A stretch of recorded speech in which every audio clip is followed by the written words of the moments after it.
So let's close up the action with TKM Extreme here at Glenagos Park. Matt England starts on the front row beside Kyle Sproat, Alex Patterson alongside James Ogden, Grant Edgley and Andrew Ferguson with Owain Rosser and Thomas McMurray. Out of the final turn and away we go. Wait for the pole sitter. Well, hang on a minute. Not yet, Kyle. He's gone for it. Kyle Sproat and James Ogden go together. Matt England puts his arm in the air as if to say, hang on a minute, you can't go yet. Pole sitter got done at the start then. That's a false start. I mean, this is a rolling start, but that effectively should be brought back, in my opinion, by the starter. He was clearly a full kart length in front, Kyle Sproat, and he's allowed James Ogden to go with him. So Sproat on the 6 is the race leader, but England certainly got enough time, enough experience these days and enough pace to turn this around as they come down through the final part of compression into Devil's Elbow for the first time. You see the track just drops away there to go down to the final turn. And now Matt England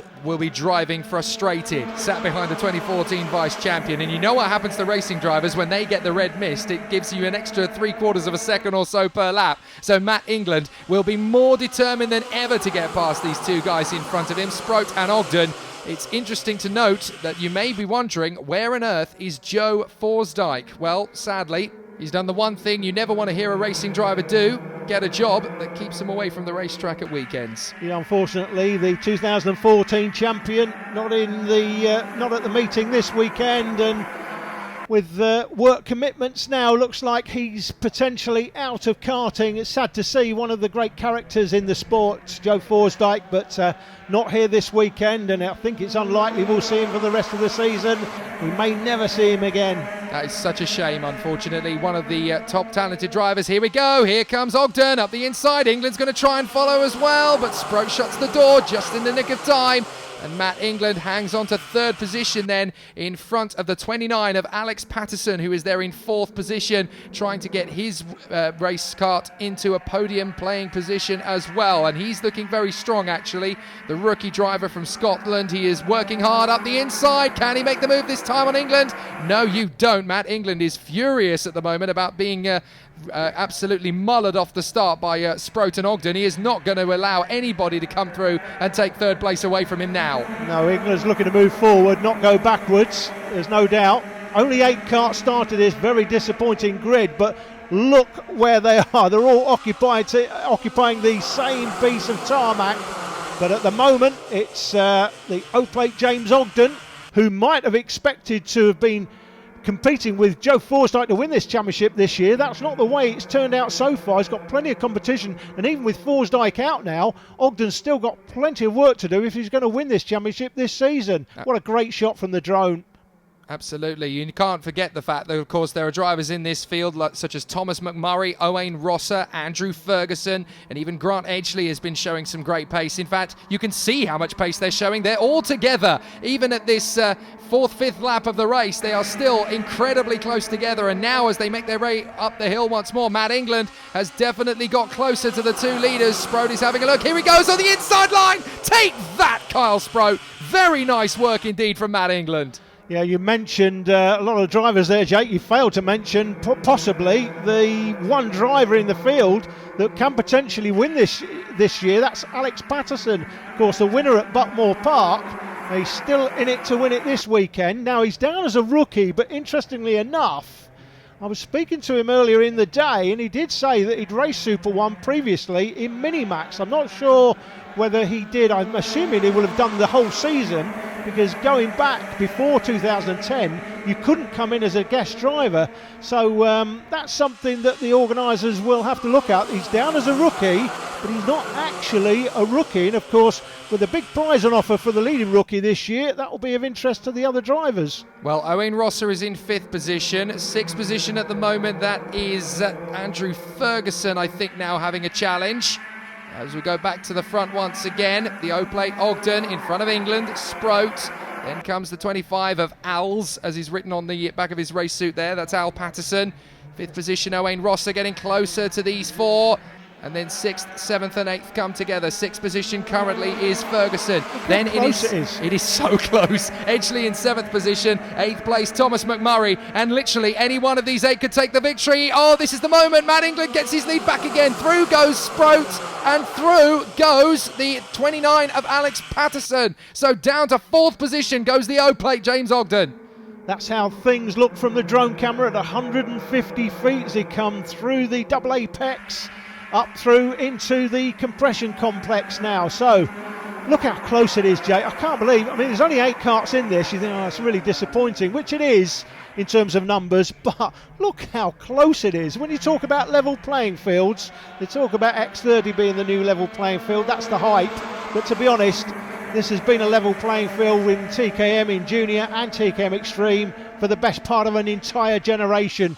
It is not unfeasible to think that the man sat in 8th position at the moment, Thomas McMurray, could still fight his way through and win this one. It is absolutely brilliant to see all 8 of these karts on similar budgets, similar playing field, on the same racetrack, and they are literally within tenths of a second of each other by lap times and by space on the circuit. Fantastic stuff. Alex Patterson stepping up his game once again, chasing down Matt England and Carl Sproat, and actually getting a little bit of a gap between himself and James Ogden. Once again, the O-plate, Ogden, will be very surprised to see that, because again, he thought this is between me and Forsdyke.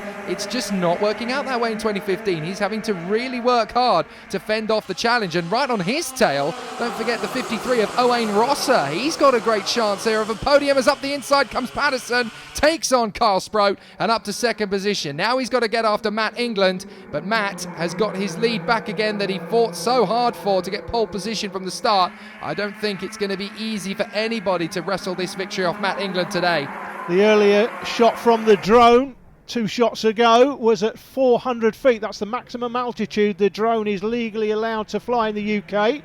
And it was descending to around 100 feet in the next shot. It's England from Patterson, Sproat, Ogden, Rosser, Edgley, McMurray and Ferguson is now dropped to the back of the field. Not sure where Ferguson made the mistake, but look at how close this is getting once again. England has got a bit of a gap, but if these guys work together, scrub that. Sproat has decided, I'm not working with anybody. I'm going for 2nd position here. And Patterson in 3rd position now in front of Ogden, with Rosser, Edgley and McMurray sat on their gearbox. That's what I was about to say, is that all 7 of these guys in the first 7 places are pretty much nose to tail, with the exception of England having got a bit of a gap between himself and Sproat. But if these 6 drivers work together, they can get back on the toe of Matt England, and there may well be a 7-kart battle royale for the victory in an 8-kart field. Yeah, I'm not sure that's going to happen though. I think England's got enough of a gap here for the rest of them to think, you know what, we're racing for 2nd now. They could work together, but I don't think they will. It's not like cadet racing where you do see them running together all the time. And there's your answer. Patterson already getting edgy, looking up the inside. Here comes Ogden down the inside of Patterson. Has he got him? Yes, he has. And going with him is looks like the 53. That's Owain Rosser, the rookie. Watch out for the 2 behind as well. Edgley and McMurray may fancy their chances to get past Alex Patterson. Patterson was 2nd a couple of laps ago, don't forget. And now he's down in 5th position, with Sproat up to 2nd, Ogden up to 3rd, Rosser up to 4th, Patterson down in 5th, desperately trying to keep Edgley and McMurray behind. Ferguson, now that he's lost the toe, look, he's dropping back dramatically from these guys. Now even Sproat has managed to get the gap sorted at for 2nd position, so it looks like this could even be only a battle for 3rd place. Here comes Rosser up the inside. That is the most beautiful overtake on the run there, literally using to the millimetre the gap that was available to him. He literally had 1 wheel on the white line. Here comes Ogden again. No you don't, sunshine. This is my 3rd position, and it looks as though they are going to be losing time. Hand over fist to 2nd place. This is now a 5-kart battle for 3rd position, led by Ogden. Oh, there's contact! Patterson tries to make the move on Rosser, and I think he just came from too far back. They bang rear wheels, and that is Patterson's chances of victory gone in an instant. Rosser's 2. Rosser has lost a couple of places to Edgley and McMurray. Let's have another look at it, because I'm not entirely sure exactly how that came off. Here we go. Patterson just pounces on Rosser. That's a very small gap to go for. Too eager. He's the one doing the overtaking, and again, as I've said before, the officials will look at it. If it's been seen and spotted, you'd expect it has been, but you never know. He's the one doing the overtaking. The officials expect him to make that overtake clean It was rear wheel to rear wheel, so they may consider that to be a racing incident, but again, as I've said before, when you're doing the overtaking, it's your responsibility to do so cleanly. And talking of that, there's a lovely move by Owain Rosser up the inside in the final turns. We come into the last lap. Yep, he takes on Grant Edgley for 4th position, very nicely handled. Kyle Sproat the fastest man over 1 lap. Owain Rosser's move makes him the leading rookie in 4th position behind the O-Plate James Ogden and in front of his fellow rookie Grant Edgley. But this man has well and truly grasped this race by the throat and throttled it to death till he takes the victory. Magnificent work from Matt England. He'll have been so frustrated off the line with what he will feel was the jump start from Kyle Sproat and James Ogden, but now he can satisfactorily take the victory without any challenge at all in the end. Brilliant work from Matt England. 2nd place Kyle Sproat comes with him, and Ogden gets that final place on the podium in 3rd position. Rosser in 4th position. 5th place going to Edgley after a great fight back and taking advantage of the situations around him. McMurray in 6th position, Ferguson 7th, and Alex Patterson out of the race after that banzai move on the inside of Owain Rosser. So, a dramatic end to the race then for some, but not for Matt England, who takes a comfortable victory in flamboyant style. Matt, great to see you back this season. What was the decision that brought you back this year? I know you're the scholarship winner last year. Why did you make a decision to come back to Super 1? It's obviously been a good one for you.